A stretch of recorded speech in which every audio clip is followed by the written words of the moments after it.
유세 도중 총격당한 트럼프 전 대통령이 공화당 대선 후보로 공식 지명되면서 재선 가능성이 거론되는 가운데 트럼프의 귀환을 예견하며 트럼프 2기를 대비해야 한다고 강조한 조병재 전 국립외교원장, 말레이시아 대한민국 대사관 대사, 외교통상부 한미안보협력 담당 대사, 외교통상부 대변인 역임. 트럼프는 미국의 통상적 정치 지도자와 달리 정치 양극화를 가속화시킬 수 있다고 지적.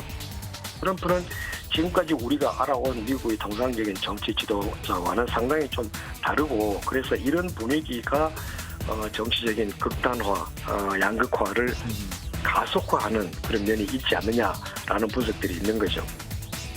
조병재 전 국립외교원장이 생각하는 미국 대선과 한반도에 미칠 영향, 집중 분석합니다.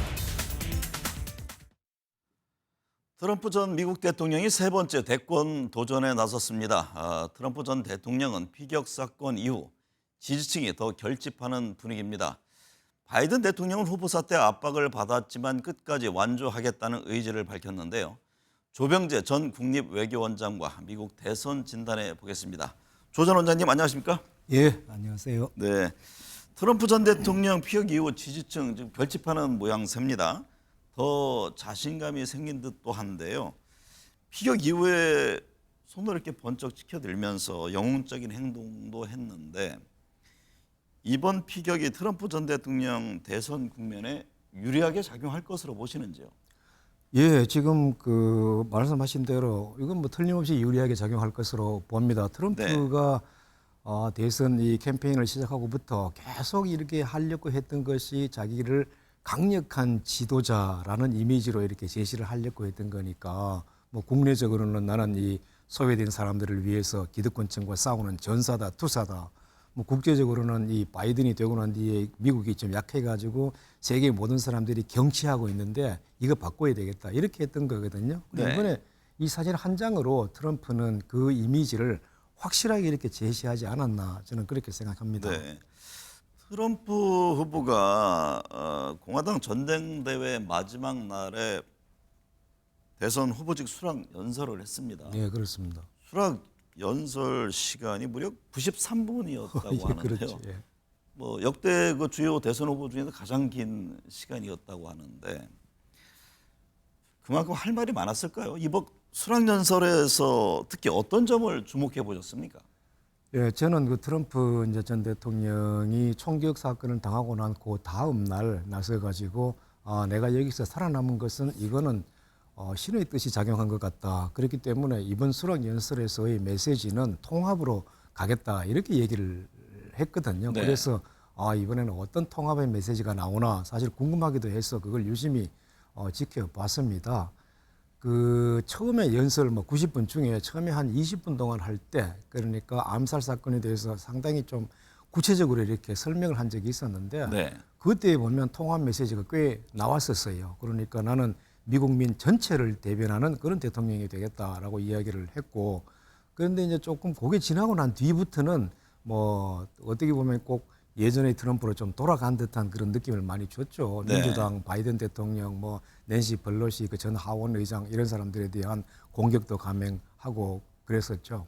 저는 사실 그보다도 이번 수락 연설에서 특징적으로 눈에 띄는 게 두 가지를 저는 봤었는데, 하나는 그 내가 이번에 살아남은 게 이거 하나님의 은총의 힘인 거다, 이런 네. 얘기. 이 대선 기간, 참 이번 전당대회 기간 동안 여러 번 이 얘기가 나왔거든요.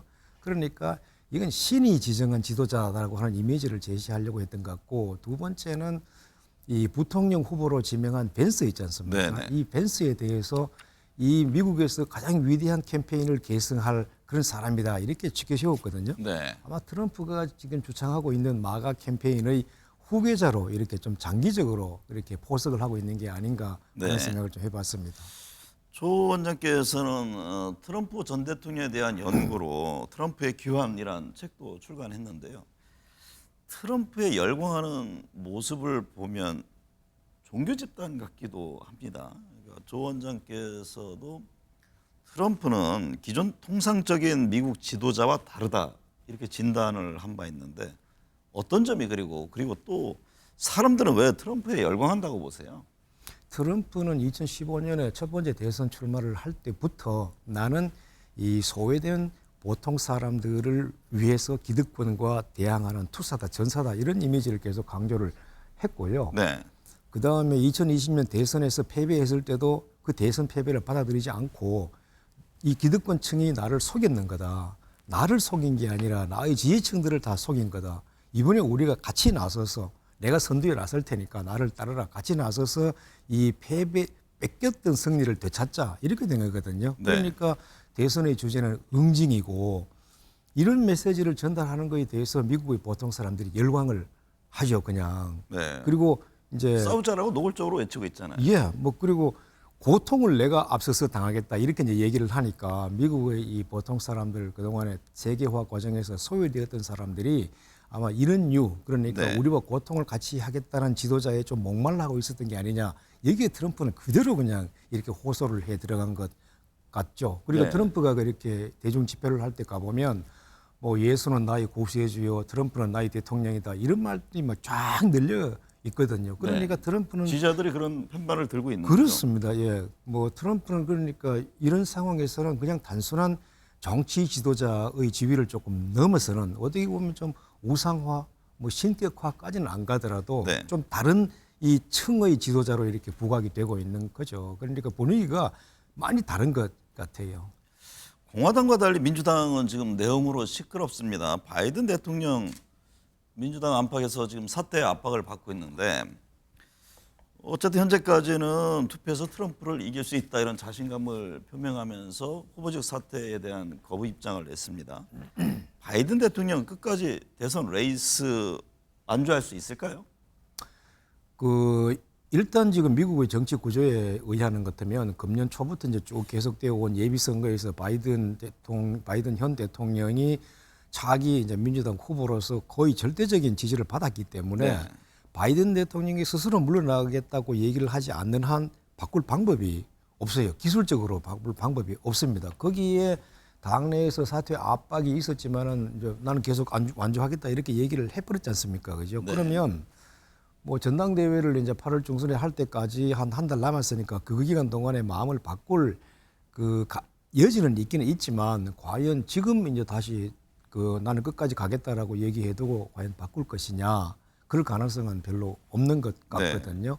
아마 이번에 바이든 대통령이 내린 결심은 이건 상당히 좀 고육지책의 의미가 있지 않느냐, 다른 선택의 여지가 없지 않느냐, 더 나은 대안이 없는 상태에서 내가 그냥 끝까지 갈 수밖에 없다라고 고심 끝에 내린 결단이 아닐까 하는 생각이 들고요.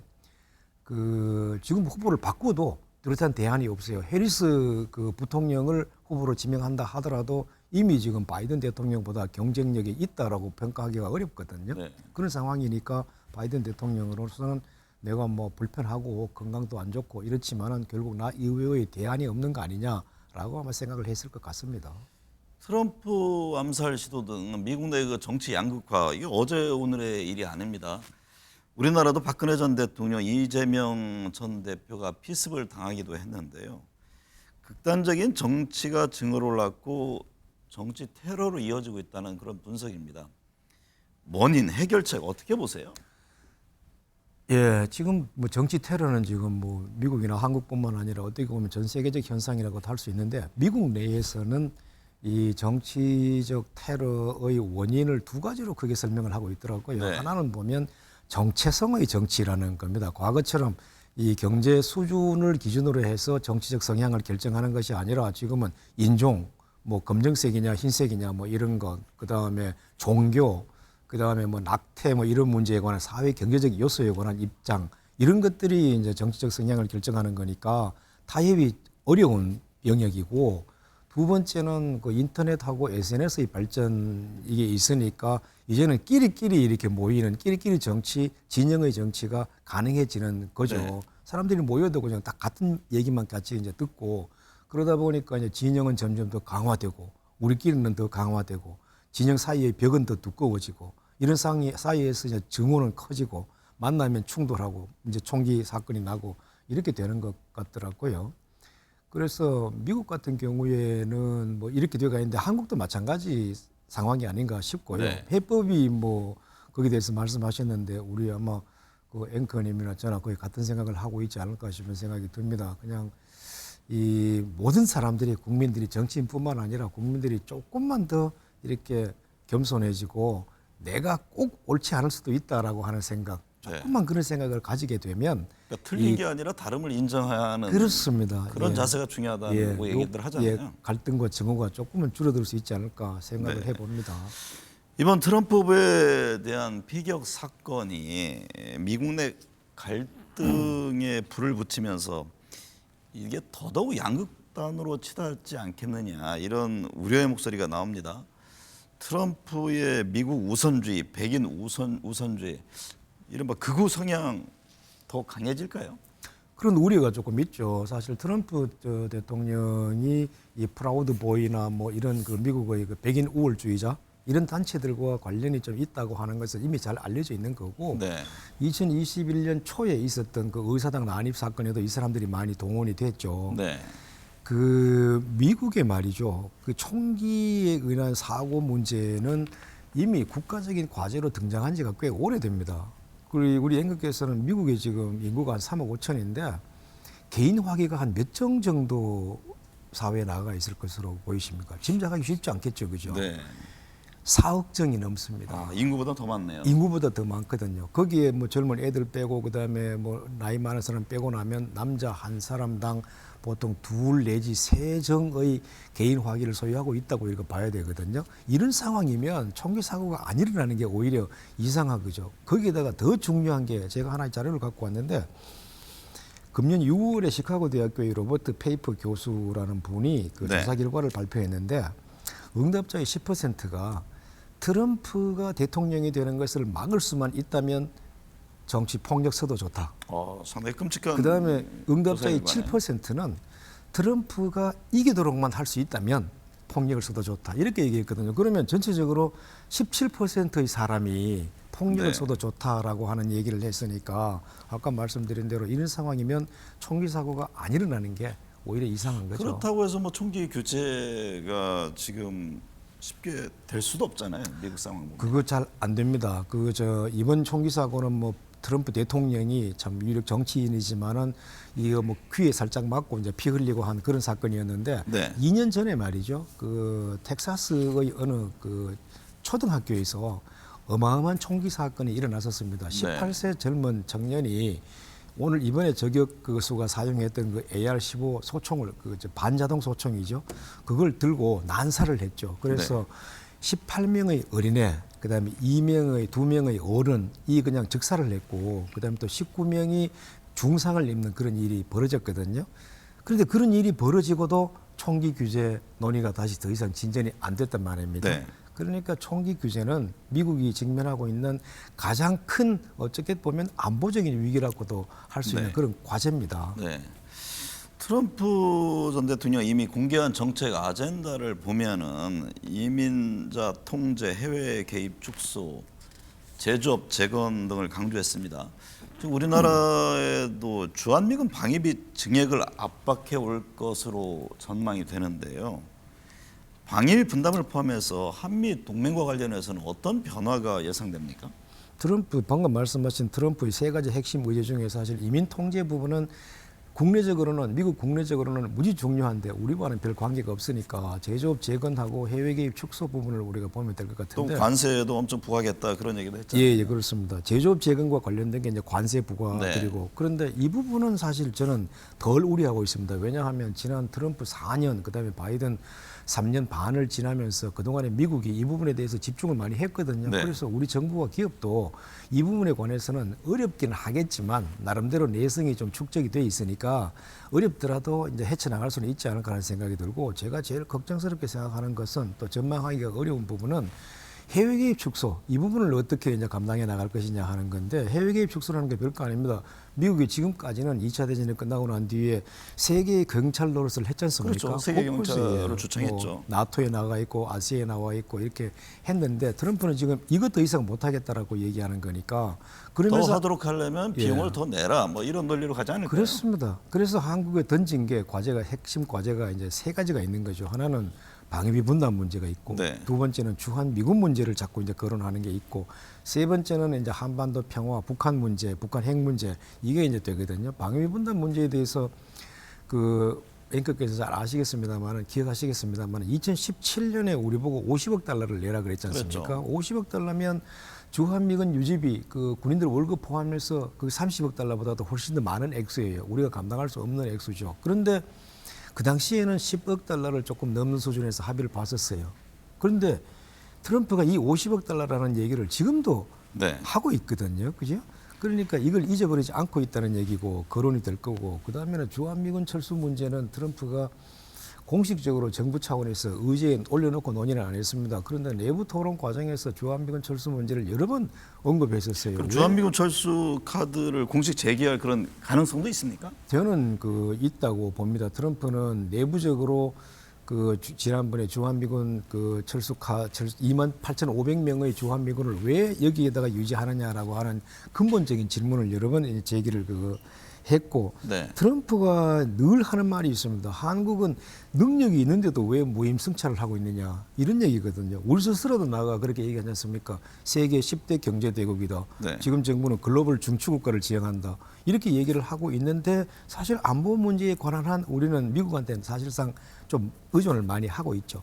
전작권도 미국이 행사하고 주한미군 있고. 철수에 대해서 언급할 가능성이 있다고 하면 이게 네. 뭐 방위비 증액 등을 위한 하나의 전략적인 그 수단으로 활용하는 건지 아니면 실질적으로 철수도 예상을 해놓고 제기하는 것인지 뭐 굉장히 중요한 대목 아니에요? 저는 솔직히 그렇게 봅니다. 트럼프 같은 사람 미국이 뭐 방위비 분담금 10억 달러, 20억 달러 더 받는 게 그게 그렇게 중요한 게 아니라 네.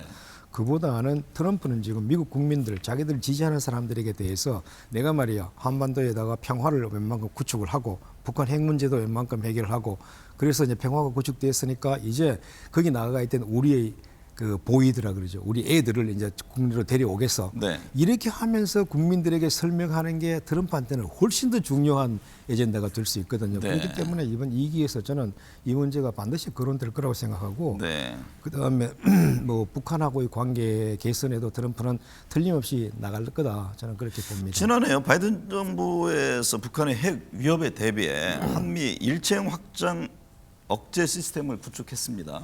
그렇죠. 트럼프가 만약에 집권하게 되면 이게 워싱턴 선언을 이어갈 수 있을까요?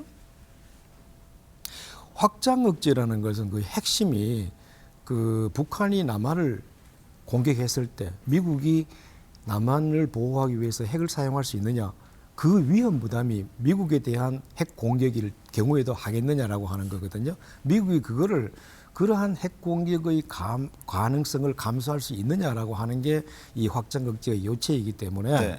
지난번에 만약에 우리가 이제 그 합의했다고 하는 이 일체형 확장 억제 시스템이 이 질문에 대한 답이 될 수 있다면 네. 나름대로 의미가 있겠죠. 그런데 다만 그 경우에도 실제로 이 시스템이 실행에 옮겨질 수 있느냐라고 하는 것은 여전히 미국이 그 위험을 감수할 수 있느냐라고 네. 하는 정치적인 판단에 달린 거고 정치적 결단에 달린 거에 있으니까 네. 이건 실무적인 차원에서 논의될 수 있는 것은 아니다라고 저는 네. 봅니다.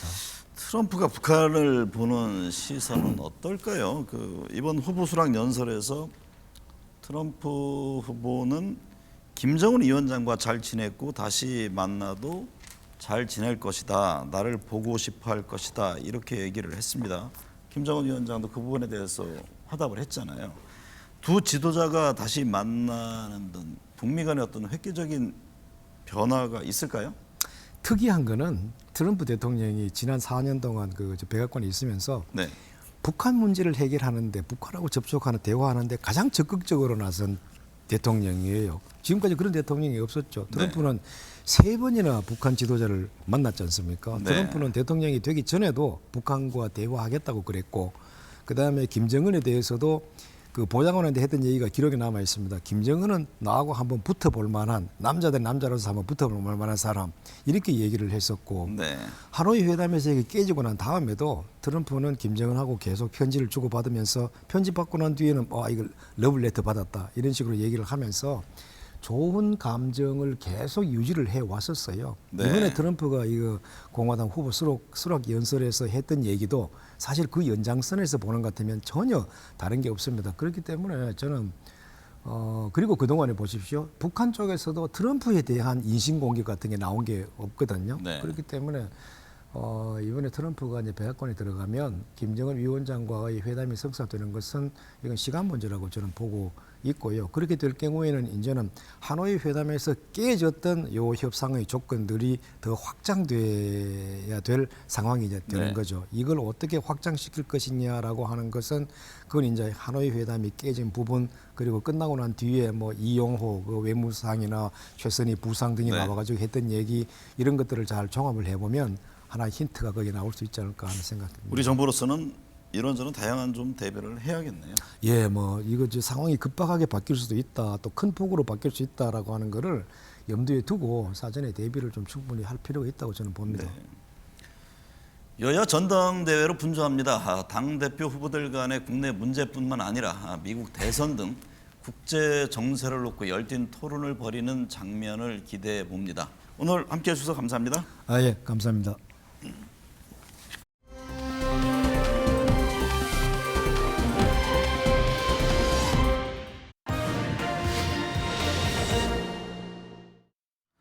네, 정치권 현안 짚어보겠습니다. 조혜진 전 국민의힘 의원, 이광재 더불어민주당 성남 분당갑 지역위원장 나오셨습니다. 두 분 어서 오십시오. 예, 반갑습니다.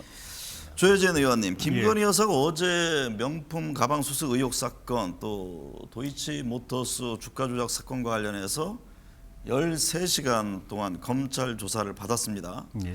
제3회 정세에서 비공개 조사였다고 하는데 어떻게 보셨어요? 이원석 총장이 그 김건희 여사에 대해서도 성역 없이 조사하겠다고 이야기한 게 벌써 한 달이 넘은 것 같아요. 네. 그동안에 수사 준비를 이제 했겠죠. 하고 13시간 동안 했다면은 아마 검찰이 궁금해했던 것, 확인하고 싶었던 것들은 웬만큼 다 확인하지 않았던가. 그 영부인을 대상으로 해서 2번, 3번 조사하기가 쉽지 않다는 거를 네. 생각하고 아마 한 번에 다 조사를 했지 싶은데 영부인이라 하더라도 성역이 될 수 없다 하면서 이제 성역이 하나씩 이제 깨뜨려지는 거는 사회 발전에 의미가 있을 수 있지만은 어쨌든 현직 대통령의 영부인이 검찰 수사를 받는 상황이 됐다. 그 범죄 혐의를 받게 됐다라는 거는 굉장히 안 좋은 거죠. 네. 왜냐하면 그게 결국은 대통령에 대한 그 신뢰의 훼손으로 이어지고 국정 운영 동력의 손상으로 이어질 것이기 때문에 굉장히 좀 유감스럽고 걱정이 되고 또 한편으로는 또 그걸 보면서 현직 대통령 영부인까지 조사했다는 것은 검찰이 현직 대통령은 이제 형사소추가 면제되기 때문에 네. 현직 재직 중에는 수사가 대상이 안 되지만 현직 대통령 이외에는 다 수사할 수 있다라는 그런 의지를 보였다는 점도 있지 않나 그런 생각이 듭니다. 이 위원장님, 그런데 시점이 좀 미묘합니다. 여당 전당대회 3일 앞두고 검찰 대면 조사에 임했는데 어떤 숨은 뜻이 있을까요? 글쎄 저는 검찰이 자기 길을 가고 있는 거라고 보는데요. 네. 전당대회 이후에 당선자가 수사를 요구해서 밀리는 상황을 검찰은 받아들이기 싫었을 거라고 생각하고요. 네. 두 번째로는 이제 곧 국정감사가 시작되잖아요. 9월. 그럼 10월까지 선거법 위반 국회의원들을 이제 상당 부분 수사 기소를 해야 되는데 네. 먼저 김건희 여사나 여권을 수사하지 않고 현직 국회의원들 당선자들을 조사하기 어려울 거라고 보거든요. 네. 그리고 결국은 그 김건희 여사를 조사했다는 얘기는 결국은 이번 그 국민의힘 전당대회 불거했던 뭐 댓글 문제나 이런 것까지 조사하는 길로 저는 나가는 거라고 봐지는데. 네. 국민의힘 전당대회 지금 막판까지 시끄럽습니다. 한동훈 후보가 나경원 의원이 패스트트랙 공소 취소 요청을 했다고 밝힌 것이 지금 논란이 되고 있는데요. 예.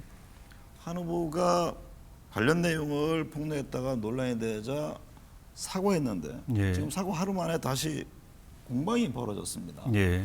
어떤 배경이었습니까?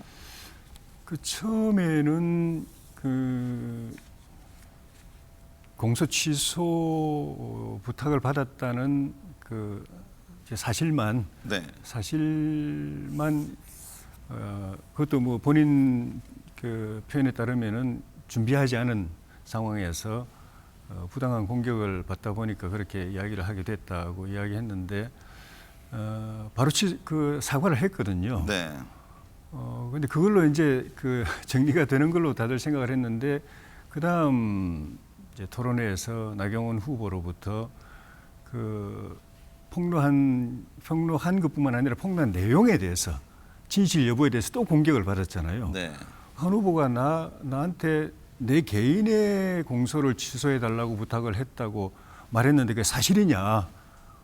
나는 그렇게 안 했고 우리 당 의원들 포함해서 당자들 포함해서 25명 전체를 공소 취소해 달라고 부탁했는데 왜 한 후보는 내 개인 공소권을 취소해 달라고 부탁한 걸로 이야기를 했느냐? 그러니까 한 후보가 맞다. 그 나경원 후보 개인 공소권을 취소해 달라고 부탁했던 거다라고 이제 이렇게 이야기하게 되면서 다시 이제 이게 불이 붙게 된 네. 거죠. 그러니까 한 후보 입장에서 볼 때는 그냥 넘어갔으면 괜찮은데 그게 사실이냐라고 이제 따져 물으니까 아니라고 그러면은 앞부분에 자기가 이제 거짓말한 게 되어버리잖아요. 네.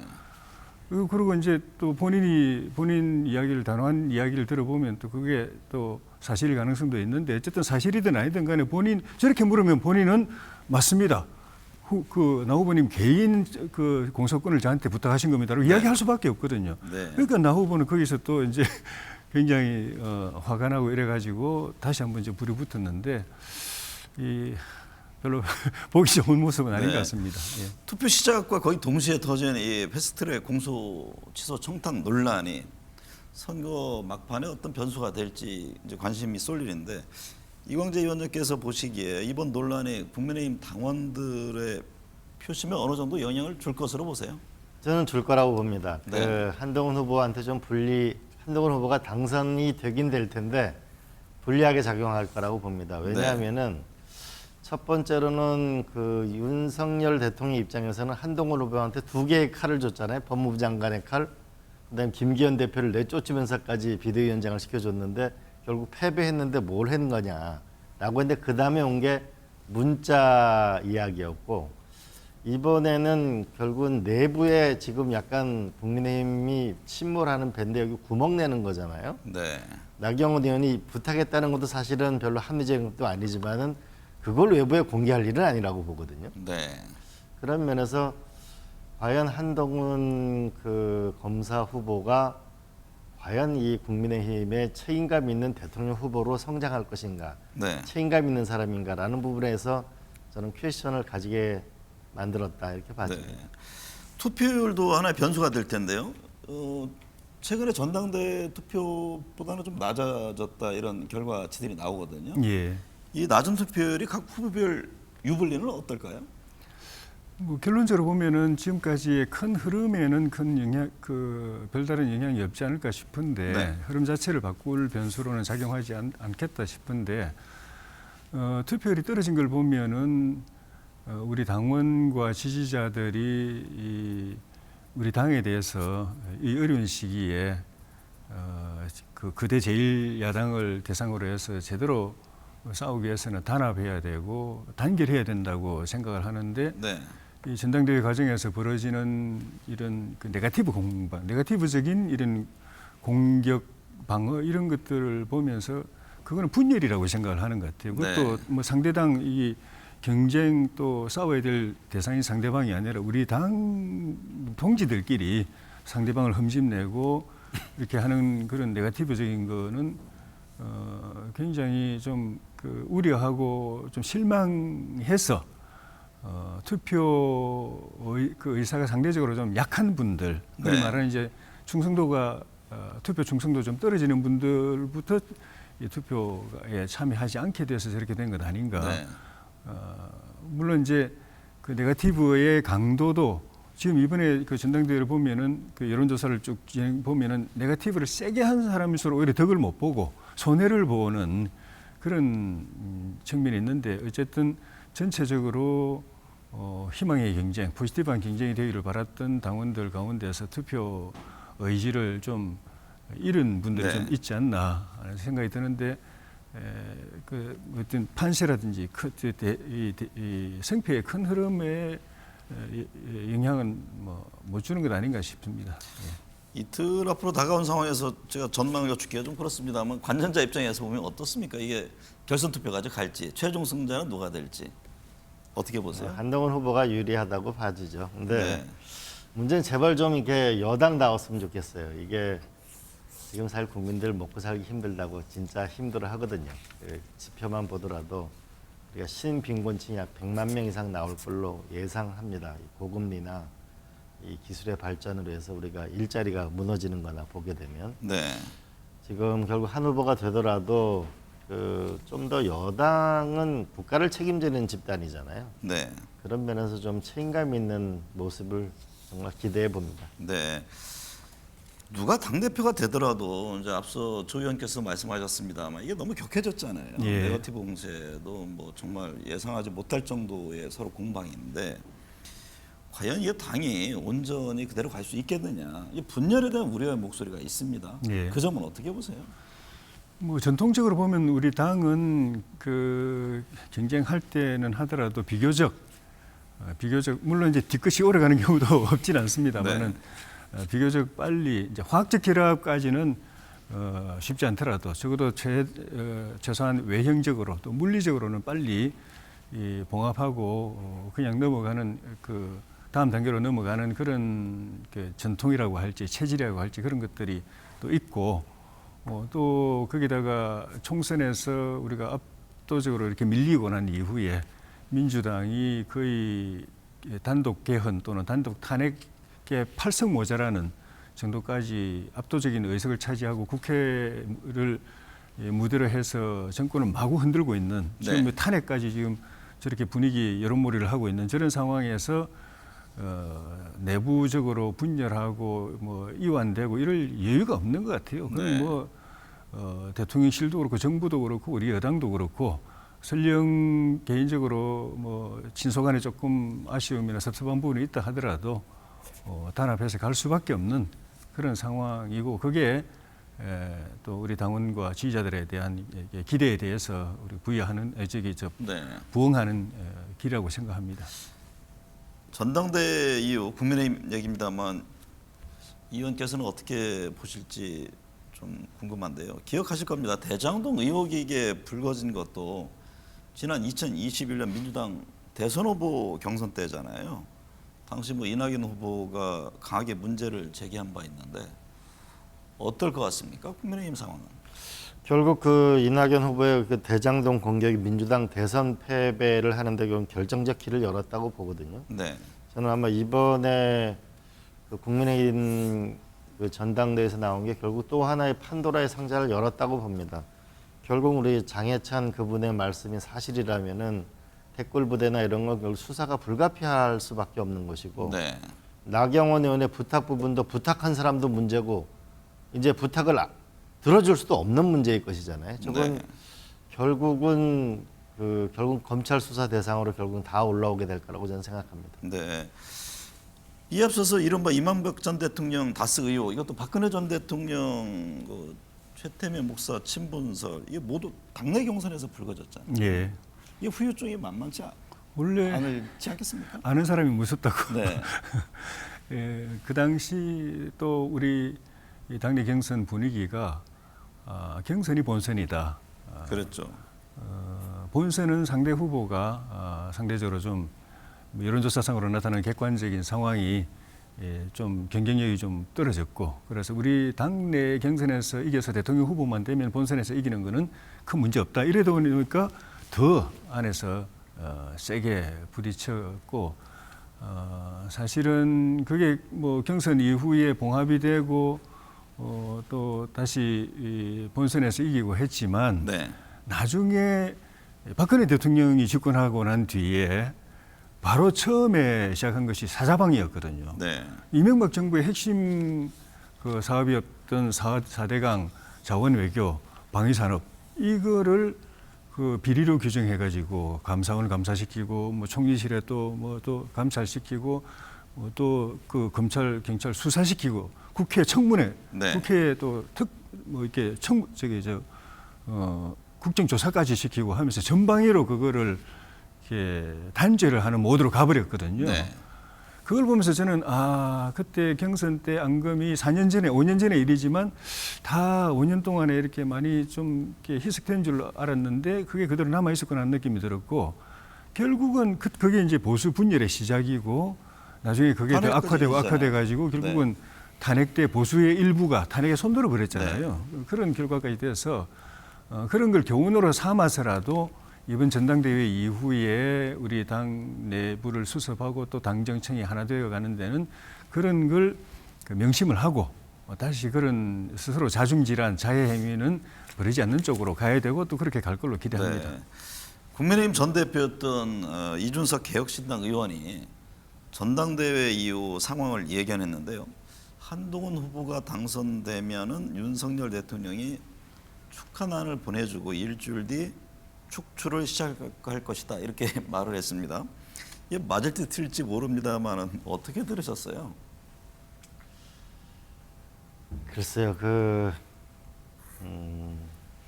잘 모르겠습니다. 근데 분명한 건 아마 윤석열 대통령 입장에서는 서운한 마음이 클 거라고 봅니다. 네. 왜냐하면은 다들 본인이 될 때는 본인이 굉장히 뭐 잘나서 된다고 보지만 사실은 법무부 장관으로 발탁해 준 거잖아요. 네. 그리고 김기현 당 대표를 무리하게 정말 내쫓으면서 비대위원장을 시켜준 거잖아요. 그런데 그 뒤에 보여줬던 것에 대해서 과연 두 개의 칼을 가지고 무엇을 했는가라고 아마 생각할 거라고 저는 생각하고 그러면서 아마 윤 대통령은 굉장히 서운한 마음을 갖고 있는 건 틀림없을 거라고 봅니다. 그러나 또 한편으로 이런 얘기를 하는 것보다 네네. 조 의원께서는 어떻게 보세요? 윤 대통령 여당답게 잘했으면 좋겠어요. 네. 그 현실을 그냥 받아들이지 않을 수도 있다 이런 진단 같은데 과연 그럴까요? 설령 실망한 마음 윤 대통령 입장에서 네. 실망한 마음 섭섭한 마음이 금방 그렇게 눈녹듯 녹지 않더라도 현실적으로는 그렇게 갈 수밖에 없습니다. 네. 뭐 한 일주일 전인가요? 뭐 당내 일각에서는 한동훈 후보가 당 대표가 돼도 3일 천하다. 3일 내에 그러니까 3일은 아니겠지만은 뭐 잠깐 하고 다시 내려올 수밖에 없고 그렇게 끌어내릴 거다. 그런 프로그램이 있다 하면서 네. 이름이 뭐 김옥균 프로젝트라고 네. 그때 갑신정변 때 개화당이 3일 딱 집권하고 내려왔던 그걸 갖다 빗대 가지고 뭐 당대표 돼봐야 며칠 못 가고 내려온다 이런 이야기를까지 했는데 좀 전에도 말씀드렸지만은 지금 민주당이 정말 거의 뭐 집권 남용까지 저지르면서 윤 대통령 탄핵을 여론 조성을 위한 그 몰이를 지금 하고 있거든요. 네. 그건 결국은 딱 모자라는 8석 국민의힘 108석 중에서 8석만 이쪽으로 이탈시키면 가능하다는 그것 때문에 저렇게 하고 있는데 정말 아슬아슬한 상황이거든요. 네. 이 상황에서 우리가 단합을 시켜도 부족한 상황에 내부 분열 만약에 한동훈 후보가 이번 당대표가 된다면 결국은 당원도 당원이지만 국민의힘 국회의원 안에서도 다수가 한동훈 후보를 지지한다고 볼 수밖에 없는 것이거든요. 네. 그런데 그렇게 찍어서 선출한 당대표를 그렇게 끌어내린다? 그럼 당내 의원들 간에 벌써 이제 분열이 생겨버려가지고 네. 108석을 지킬 수가 없습니다. 네. 그걸 뻔한데 그런 시도를 한다는 것은 저는 가능하지 않다고 보고 네. 그런 구상을 누가 이야기하는 사람들은 정말 아둔한 사람이라고 생각이 듭니다. 저는 오히려 윤석열 대통령이 어떤 공격한다기보다는 한동훈 후보 스스로가 너무 많은 지금 적을 만들고 있고 여당 후보로서의 안정감을 잃어버리고 있는 것 자체가 저는 스스로 위험에 빠지고 있는 거라고 봐요. 오히려 외부의 공격보다는 본인의 자신을 바꾸지 않으면 여당 자체를 아마 송두리째 위험에 빠뜨릴 거라고 봅니다. 네. 민주당 얘기해 보겠습니다. 본격적인 전당대회 경선 일정에 들어갔는데요. 이광재 위원장님, 당권 주자들 첫날 제주와 인천을 방문해 당원들의 지지를 호소했는데 뭐 예상대로 이재명 후보가 90%가 넘는 압도적인 득표율로 시작부터 지금 이른바 어대명 기로 이어지고 있습니다. 이 흐름이 쭉 가리라고 보세요? 갈 것 같습니다. 제가 네. 당원들하고 이야기를 해보니까 어떤 전략적인 투표를 할 거냐 하니까 이제 한쪽에서는 민주당이 좀 다양성이 있는 모습을 보여줘야 되는 거 아니냐라는 후보에서 김두관 후보는 표를 줘야 된다는 조금 소수더라고요. 오히려 네. 그거보다는 현 그 정권에 대해서 좀 더 단호한 대우를 갖추고 이번에 좀 총선에 압도적인 지지를 보여준 만큼 이번엔 단일 대우를 끌고 가야 되겠다. 그래서 확실하게 이번 최혜병 특검까지를 마무리 지어야 되겠다. 이런 생각이 당원들은 많은 것 같아요. 네. 최고위원 후보들 강력한 대여 투쟁과 함께 이재명 대표와의 공조를 강조했습니다. 조혜진 의원님, 예. 민주당 지도 체제의 향후 모습 어떻게 예상하세요? 결국은 그 이재명 1인 지배 체제 또는 일극 체제가 거의 공고하게 되는 상황까지 갈 수밖에 없죠. 네. 지난 2년 동안에 민주당에서 친명 주도 세력이 추진해왔던 그 작업이 그거였죠. 그 체제를 만들기 위해서 당헌 당규도 계속 바꾸고 개딸이라고 스스로 표현하는 그런 이제 당원들이 당을 사실상 장악하도록 그렇게 계속 해왔고 그런 것들이 지금 그리고 이제 총선 때 조금이라도 이재명 대표에게 도전이 될 만한 사람들 또는 위협이 될 만한 사람들은 다 싹을 잘라버렸고 국민들이 거의 뭐 비명 행사 공천이라면서 손가락질 하는 것까지 다 감수하면서 싹을 다 잘라버렸거든요. 네. 그러니까 대안이 없는 이제 그런 당헌 당규 또 당헌 당규 개정이나 또 당원 구성 또 개편이나 또 그 공천 비명 행사 공천을 통해서 이재명 대표 위에는 대안이 없는 유일 대안 체제로 만들어 버렸어요. 그런데 네. 이게 이제 결국은 외통수입니다. 만약에 그 이재명 대표가 사법 리스크를 끝까지 방탄을 해가지고 3년 뒤 대선까지 가면은 뭐 이게 뭐 그 효과가 있을지 모르겠지만은 그 이전에 사법 처리돼가지고 대통령 출마권을 출마 피선거권을 갖다가 상실한다. 네. 그럼 민주당은 대선을 치를 수 없는 체제가 돼버리는 거예요. 네. 그걸 외통수로 지금 가고 있는 상황이라고 봅니다. 네. 민주당에서 종부세와 금투세 관련해서 정책 변화 가능성을 지금 점검하고 있습니다. 이재명 전 대표가 신성 불가침 의제는 아니다라고 밝혀서 주목되는데요. 지금 다음 대선을 염두에 두고 중도층 공략에 나선 것 아니냐 이런 분석이 나오는데요. 이 점 어떻게 보세요? 저는 이 세금 문제를 이제 결국은 누구에서 세금을 걷어서 어디에 쓸 건가가 결국 정당의 핵심적인 노선이라고 볼 수 있잖아요. 네. 저는 이제 변화를 가져올 때가 됐다고 봅니다. 민주당이 부자들한테 세금을 뺏어가지고 나라를 복지를 하는 이런 정당의 이미지를 가져서는 안 된다. 더 정확하게는 하나는 조세정의가 좀 분명했으면 좋겠다. 이제는 네. 근로소득자에 대해서는 좀 더 확실한 인센티브를 주는 땀이냐 그러면 땀에 좀 혜택을 줘야 될 거고 두 번째로는 합리적인 세금, 그래서 적어도 1가구 1주택 종부세에 대해서는 좀 과감한 변화가 있어야 될 거라고 봐지고요. 네. 또 하나는 세금이 국제 간에 경쟁을 하게 돼 있잖아요. 네. 그러니까 예를 들면은 국적을 포기하고 다른 나라의 그 상속세가 적은 나라에 가게 되면 그래서 지금 자꾸 이민하는 사람들이 늘어나고 있단 말이죠. 네. 그러면 우리가 아시아에서 홍콩과 싱가포르를 넘어서는 나라가 되려면 뭔가 세금의 경쟁을 해야 되면 경쟁에서 합리적인 체제가 뭘 것인가를 함께 해야 된다. 조세의 네. 정의, 합리성, 국제의 경쟁력을 가지고 우리가 세금 문제 전반을 이제는 얘기할 때가 왔다고 봅니다. 네. 민주당답고 책임 있는 정당이라고 생각합니다. 윤석열 대통령 탄핵 청원 청문회 지금 국회에서 시작됐습니다. 지금 뭐 밤늦게까지 계속된 1차 청문회에서 최혜병 순직 사건을 놓고 여야 또 증인과 의원들 간에 불꽃 공방을 벌였는데 이 점은 어떻게 보고 계세요? 정말 이거는 국회에서 뭐 국회법의 정신이고 의회주의고 뭐 정청래 법사위원장은 뭐 말만 나오면 국회법 이야기하던데 네.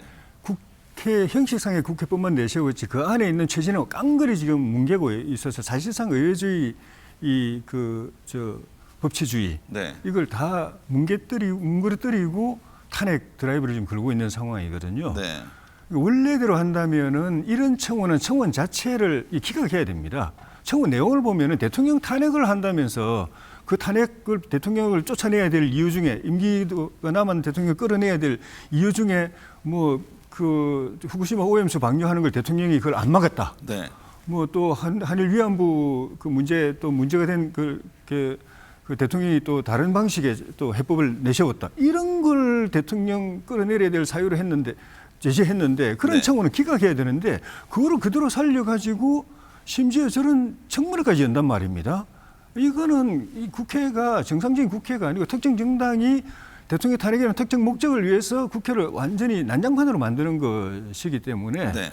이렇게 되면은 이쪽에서 그 반대 이재명 대표를 반대하는 쪽에서 이재명 대표 제명 청원을 낸다든지 그런 거 5만 명 넘어서는 건 금방이거든요. 네. 아니 이재명 대표 구속 청원을 낸다든지 하면 그래도 그런 거에 대해서도 정청래 위원장은 저렇게 청문회 열고 생중계하고 검사들 다 불러가지고 이재명 대표가 무슨 잘못을 저질렀는지 다 들어야 됩니다. 네. 근데 만약 그렇게 안 한다면 진짜 제가 말씀드린 것처럼 국회 제도를 정략적으로 당리당략적으로 악용하는 것밖에 안 되는 거죠. 오늘 26일에는 김건희 여사의 주가 조작 연루 의혹 또 명품백 수수 의혹 등을 놓고 2차 청문회가 이어지는데요. 이광재 위원장께서는 지금 국회에서 진행되는 이 청문회 어떻게 지켜보고 계세요? 저는 그 최혜병 특검은 결국은 피할 수 없는 거라고 봅니다. 네. 국민의힘의 우리 한동훈 후보도 지금 주장하고 있기 때문에 피할 수 없는 거라고 보고 이걸 빨리 마무리를 졌으면 좋겠습니다. 그리고 좀 있으면은 결국 이제 우리가 민생 경제 아마 트럼프 대통령이 당선과 동시에 아마 한국에 어마어마한 청구서를 낼 겁니다. 네. 그 한반도 정세도 급변하게 될 텐데 여기에 맞춰서 우리가 좀 더 근본적인 대책을 세우는 여당과 정부와 정치가 되지 않고 우리가 이 문제를 너무 오래 끄는 거 아닌가 이런 생각이 듭니다. 좀 단안이 필요한 시기라고 봅니다. 네. 오늘 두 분 말씀 잘 들었습니다. 네, 고맙습니다.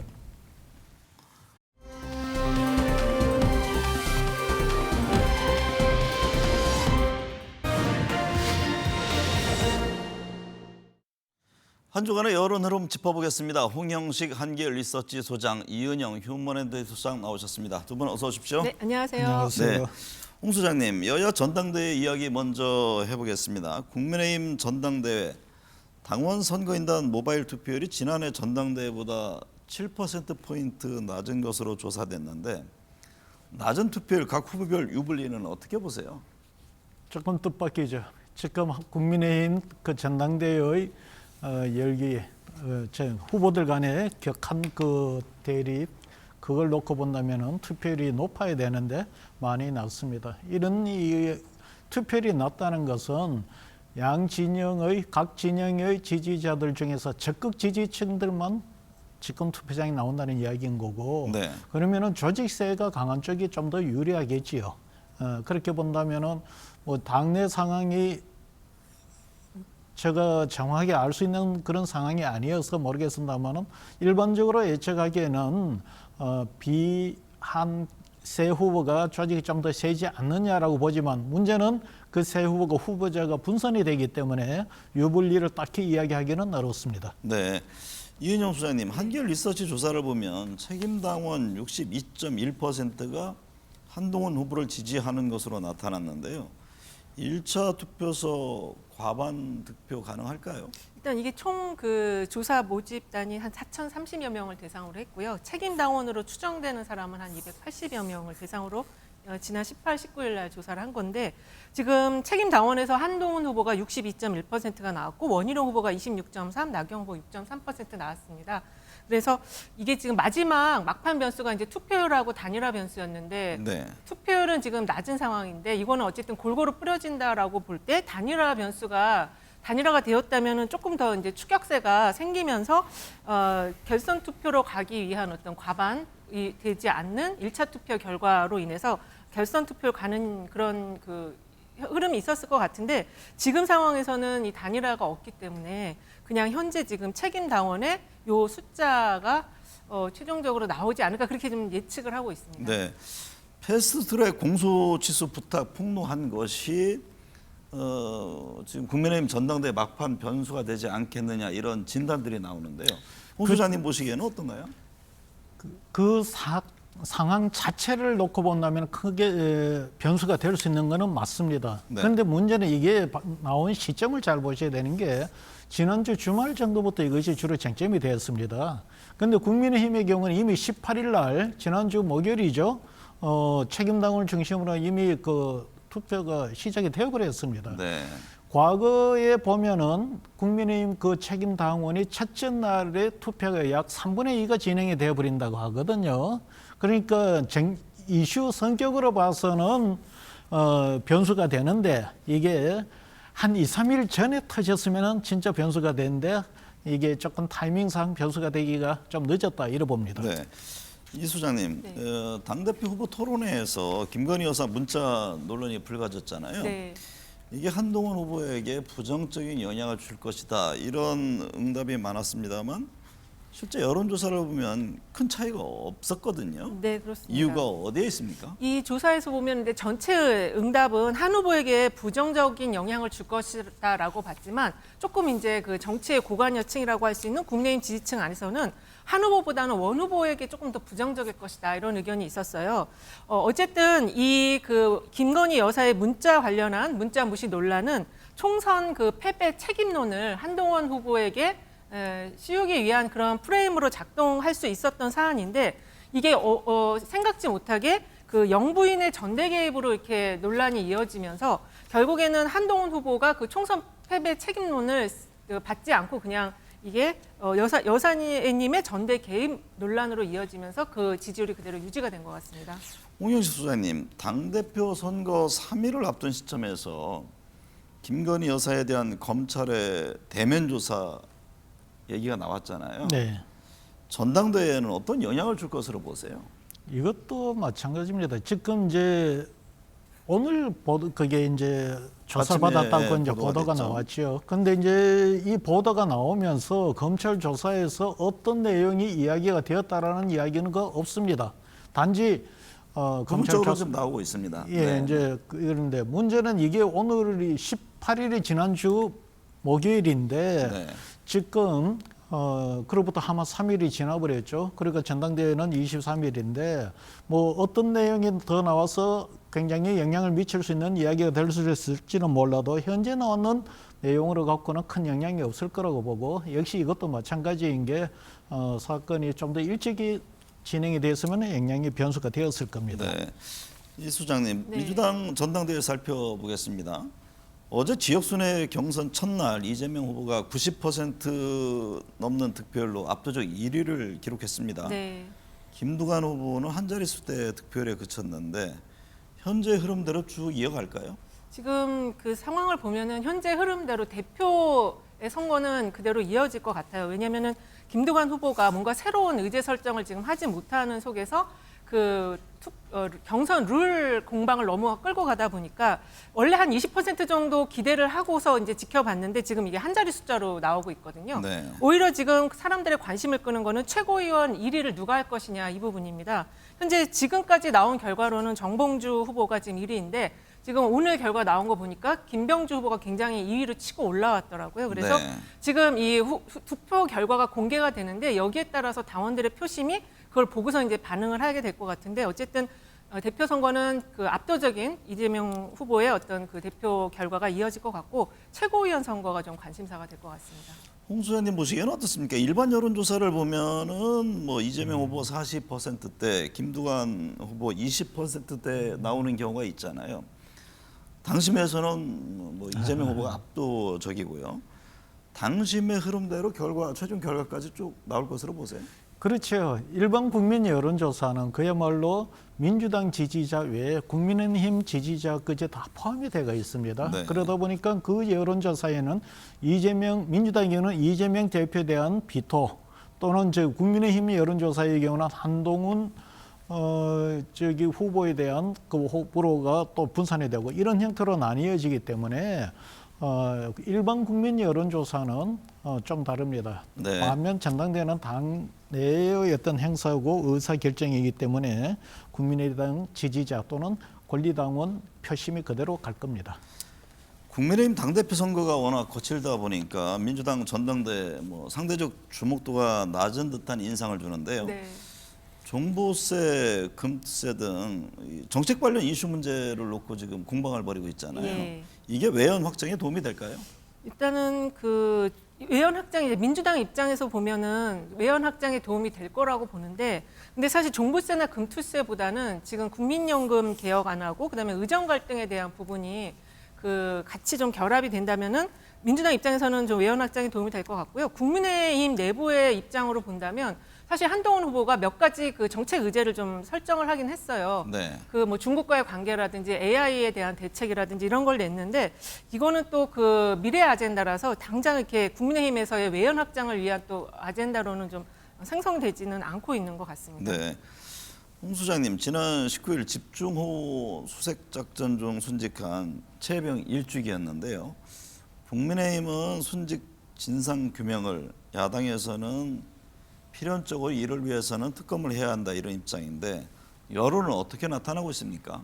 아무래도 지금은 진상규명보다는 특검적으로 가야 된다는 여론이 많아지고 있습니다. 예, 진상규명을 이야기하기는 여당에서는 너무 많은 시간을 소비해버렸죠. 1년 전 사건입니다. 네. 우리나라 국민들은 굉장히 급해요. 빨리빨리 급한데 이걸 1년 동안 진상규명을 하지 않고 있는다가 지금 일주기 상황에서 또 진상규명을 이야기를 하면 국민들은 아마 거기에는 다른 이야기 못할 무슨 사연이 있지 않을까, 이런 생각을 하는 거죠. 그래서 특검을 해서 그걸 밝히라, 이렇게 요구가 커집니다. 이은영 소장님, 네. 안철수 국민의힘 의원은 제3자 특검에 동의한다고 밝히기도 했는데요. 네. 특검 방식에 대한 여론은 어떻습니까? 이게 지금 한 언론사가 한 조사에 따르면 특검, 최혜병 특검에 대한 찬성률이 거의 10명 중 7명 정도가 찬성을 했거든요. 네. 그런데 이제 그 한동훈 후보가 낸 대법원장 등 제3자가 추천하는 특검에 대해서는 좀 여론이 반반으로 갈렸던 것 같아요. 그리고 잘 모르겠다는 의견도 한 20% 정도 나와서, 그래서 국민의힘 안철수 의원이 특검에 동의하는 거는 당내에서는 좀 소수 의견이긴 하지만 이 한동훈 후보의 특검안, 제3자 추천에 의한 특검에 대해서는 조금 더 이 공론화가 되어 있지 않으면은 이 차별성을 잘 못 느끼는 그런 흐름이 될 것 같습니다. 홍영식 소장님, 윤석열 대통령 지지율이 한국갤럽, 미디어토마토 등에서 소폭 상승했습니다. 상승 흐름을 탄 것으로 봐야 할지 아니면 일시적인 건지 어떻게 보세요? 상승 흐름, 이렇게 추세로 그것이 나타나려고 하면은 국정 운영 기조가 바뀌거나 네. 아니면은 핵심 정책에서 국민들의 평가가 나면은 그게 좀 그런 강경한 추세가 나옵니다. 예를 들어서 핵심 정책이라고 이야기하면 옛날에 이명박 정부 때 뭐 4대강 사업 같은 거죠. 네. 그러면 현 정부 들어서 핵심 정책 논쟁이 뭐냐? 내가 볼 때는 문재인 정부와 현 정부 간에 가장 큰 첨예하게 대립됐던 문제는 바로 신재생 에너지하고 원자력 문제였습니다. 네. 그런데 이번에 이 지금 수주 문제가 제가 볼 때는 어떻게 보면은 문재인 정부의 그 신재생 중심, 즉 원자력 폐기 정책에 대해서 일정 부분 승리를 하지 않았는가. 특히 EU 쪽에 되고 신재생 에너지에 여기 뭐 조건은 까다롭습니다만은 원자력을 포함을 시키는 이런 방향으로 가다 보니 이것은 이제 문재인 정부에 대한 윤석열 정부 핵심 정책의 일정 부분 승리라고 볼 수가 있는데, 그렇다고 해서 요 한 건으로서 추세로 만들어낼 수 네. 있을지는 지켜봐야 할 것 같습니다. 이은영 소장님, 지난주 윤 대통령 탄핵 관련 첫 청문회가 국회에서 열렸는데요. 네. 대통령과 여야 지지율에 어떤 영향을 주고 있다고 보시는지요? 일단 이 청문회가 이 찬반으로 지금 나뉘어져 있는 상황에서 2번 다 하겠다고 법사위에서는 얘기를 했거든요. 네. 근데 지금 현재 그 청문회가 어떤 그 여야 지지율과 대통령 지지율에 영향을 미칠 정도로 큰 변수가 아직은 되지 못하고 있는 것 같아요. 왜냐하면 전대 이슈가 워낙 크다 보니까. 대신 이 청문회 과정에서 그 임사단장에 대한 어떤 거짓말의 의혹이 조금 더 강화되는 흐름은 있습니다. 근데 그것이 그 대통령 탄핵으로까지 이어질 수 있는 연결고리가 확실하게 지금 아직은 나오고 있지 않기 때문에 중요한 변수이긴 하지만 이것이 대통령과 여야 지지율에 직접적인 영향을 미치는 변수는 또 아니다, 이렇게 볼 수 있을 것 같아요. 홍 소장님, 미디어토마토 조사 결과 응답자 과반수 이상이 윤 대통령 탄핵 청문회에 찬성했는데요. 2차 청문회가 오는 26일에 예정되어 있습니다. 탄핵 청문회 정국이 정치권에는 어떤 영향을 줄까요? 제가 보건대는 뭐 정치권에서는 굉장히 논쟁이 할 수가 있고 뜨거울 수가 있겠지만은 이것이 지지율에 큰 영향을 미치지는 않으리라고 봅니다. 네. 국민들이 지금 관심사로서 이것이 국민들이 먼저 움직이는 게 아니고 정치권이 먼저 움직이는 상황에서 이제 이 진행이 되고 있고, 또 2차 토론은 여기에 이제 반대하는 쪽이 청문회에 참석을 하게 될 텐데, 뭐 여기에도 그 새로운 어떤 그런 변수고, 즉 그야말로 이거는 다른 청문회 아니고 탄핵 청문회잖아요. 탄핵에 준할 수 있는 무슨 새로운 사실이 나오지 않으면은 큰 영향이 없을 거라 봅니다.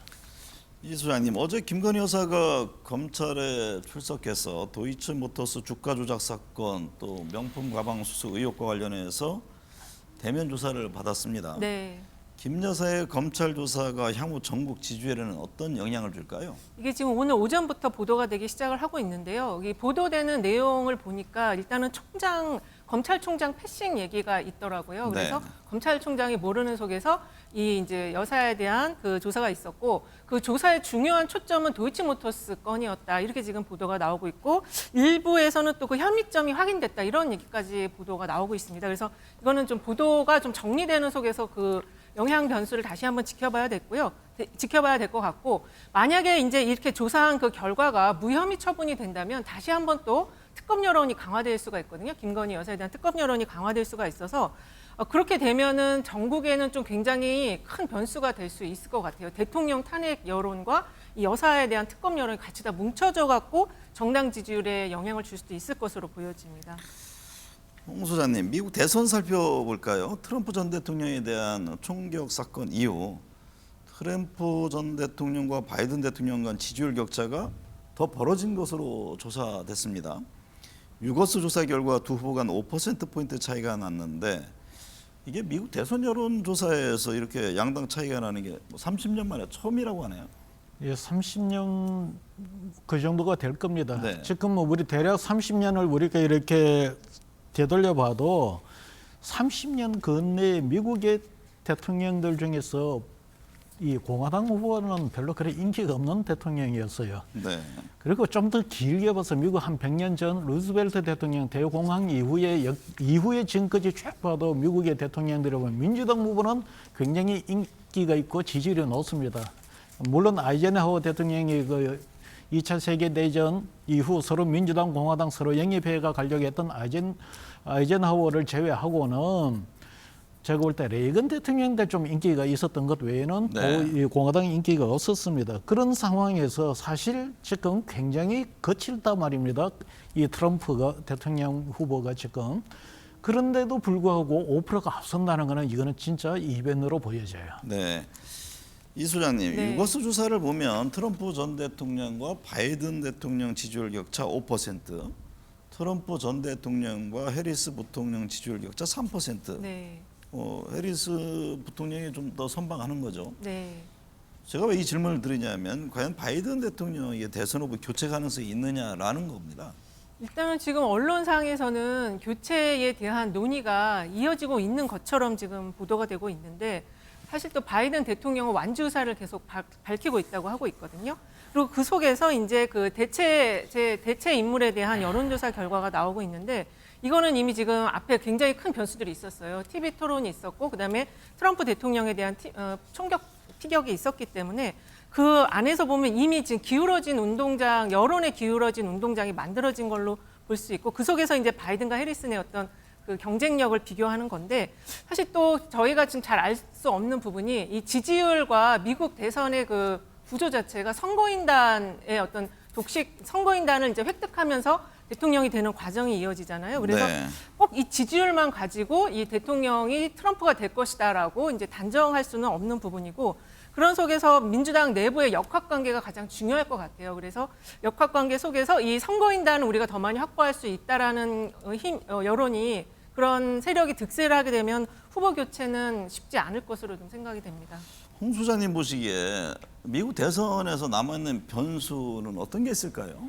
일단 이 바이든 대통령의 사퇴 문제가 논쟁이 되어버렸으니까 이것이 일단 큰 변수가 되어버렸습니다. 네. 이 문제는 이제 민주당 내 내분 분열로까지 이어질 수 있기 때문에 변수가 되었고요. 두 번째는 미국 사회는 국내 문제가 뭐 전통적으로 큰 변수인데 경제 문제입니다. 네. 분명 어떻게 보면 지금 미국의 그 경제 지표는 상당히 좋습니다. 그럼에도 불구하고 지금 이 현 바이든 정부에 대해서 비판적인 여론이 큽니다. 지금 들리는 이야기에 의하면은 월 1,000만 원을 받고도 생활이 어렵다라고 하거든요. 지표는 좋아지는데 정부가 해야 될 역할을 안 한 거예요. 네. 명목 소득만 자꾸 올라갔지 실질 소득, 물가를 잡아주는데 실패를 했습니다. 그러다 보니까 그 경제가 중요한 변수가 되고 그다음 변수는 제가 보니까 외국 이주민들에 대한 문제, 즉 트럼프가 이야기하는 미국인 일자리를 빼앗아 간다라는 이주민 문제에 대해서 논쟁이 커질 것 같습니다. 네. 북한이 대남 오물풍선을 또 살포했습니다. 우리나라도 대북 확성기 방송을 재개하면서 지금 남북 긴장이 고조되고 있는데요. 홍 소장님, 그 대북 확성기 방송 재개에 대한 여론은 어떻습니까? 지금 거기에 대한 뭐 구체적인 여론은 나오지 않는데 과거에는 보면은 이제 남북 관계가 이 화해의 분위기가 조성될 때는 대북 이 방송을 자제하자는 여론이 더 높아졌습니다. 그러나 남북 관계가 갈등이 되고 이런 상황이 되면은 이 상호주의죠. 상대가 이렇게 나면 우리도 그렇게 대응을 해야 된다는 이런 논리가 강화되다 보니까 근저에는 대북 방송에 대해서 동의하는 그 여론이 좀 더 늘어나는 추세입니다. 네. 대북 확성기 방송을 재개하자 북한의 오물풍선 잇따라 지금 계속 날리면서 이게 서로다가 어떻게 보면 악순환인데 네. 한반도 문제 악화가 윤 대통령과 여야 지지율에 미칠 영향은 어떻게 보세요? 일단 그 오물풍선에 대해서는 국민들이 굉장히 위협적으로 인식을 하고 있는 조사들이 있었습니다. 그런데 그것이 이제 한반도의 어떤 정세에 영향을 미칠 것이냐, 이거는 아직은 좀 그렇게 보고 있지는 않은 것 같고, 오히려 그 스미테리 그 기소 파장, 이게 네. 오히려 한미 간의 관계에 좀 악영향을 미치고, 지금 이제 선거 과정에서의 트럼프가 만약에 될 경우에 우리나라에 미치는 여러 가지 뭐 방위비 부담에 대한 문제라든지 이런 것들이 더 이 한반도 문제 악화시킬 수 있지 않을까, 이런 걱정이 클 것 같고, 그것은 결국에는 대통령 지지율에는 좀 부정적으로 작동할 수 있을 걸로 생각이 듭니다. 먼저 수미테러 문제 얘기를 했는데요. 이 문제도 뭐 한미라든가 정치권의 지지율에도 영향을 줄 사안입니까? 사실 지금 그 사건이 갑자기 터지면서 네. 이 사건에 깔려 있는 복선이 뭔지에 대해서 지금 추측이 난무한데 아주 묘한 시점에 묘한 사건이에요. 근데 이것이 국내 정치에서 국내 정치 지지율에 반영이 되려면은 이 사건이 어떤 사건인지 확인이 되면서 그 진행되는 결과에 따라서 한미 관계까지 변동이 이 영향을 미칠 때 아마 나타나지 않을까 보여집니다. 네. 이번 한 주간은 어떤 점 눈여겨봐야 합니까? 역시 이제 그 국민의힘 전당대회 결과가 한동훈 당대표가 나오게 된다면 엄청 또 요동을 칠 것 같거든요. 그게 네. 가장 큰 변수일 것 같습니다. 홍 소장님은요? 저도 동의를 합니다. 일단 한동훈 대표가 되면은 73년생이라고 합니다. 그 자체로 충격적인 거고요. 두 번째는 한동훈 대표 체제에서 여당으로서 국민의힘이 지금 대야 스탠스를 어떻게 취할 것인가, 이게 변수입니다. 네. 네, 두 분 말씀 감사합니다. 네.